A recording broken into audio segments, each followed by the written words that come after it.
Abraham வணக்கம். தமிழ் திரையுலகில் ஒரு முன்னணி நடிகராக வலம் வந்து கொண்டிருக்கூடிய நடிகர் அஜித் குமார் வழக்கமான மருத்துவ பரிசோதனைக்காக தனியார் மருத்துவமனையில் அனுமதிக்கப்பட்டிருக்கிறார். அதாவது இந்த அனுமதிக்கப்பட்டிருக்கூடிய நிகழ்வு என்பது வழக்கமான மருத்துவ பரிசோதனை தான் என்றும் இன்று மாலையே அவர் வீடு திரும்புவார் என்று அவருடைய மேலாளர் தெரிவித்திருக்கின்றார். அது மட்டும் இல்லாமல் நடிகர் அஜித் குமாரை பொறுத்தவரையில் தற்போது படப்பிடிப்பில் பிஸியாக இருந்து வருகிறார். குறிப்பாக தமிழ் திருமேனி இயக்கத்தில் விடாமுயற்சி என்ற படத்தில் நடிகர் அஜித் குமார் நடித்துக் கொண்டிருக்கிறார்.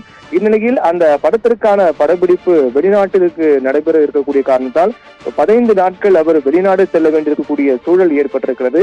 இதன் காரணமாக அதற்கு முன்னதாகவே அவர் வெளிநாட்டுக்கு படப்பிடிப்புக்காக செல்லக்கூடிய சூழ்நிலையில் அதற்கு முன்னதாக வழக்கமான மருத்துவ பரிசோதனைக்கே தற்போது தனியார் மருத்துவமனையில் அனுமதிக்கப்பட்டிருப்பதாகவும் இன்று மாலையே அவர் வீடு திரும்புவார் என்றும் அதற்கு பிறகு அவர் வெளிநாட்டுக்கு படப்பிடிப்புக்காக செல்வார் என்று அவருடைய மேலாளர் தெரிவித்திருக்கிறார்.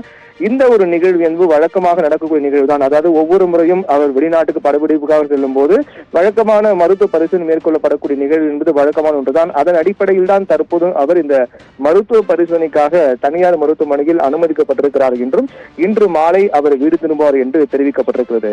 ஆபிரகாம்.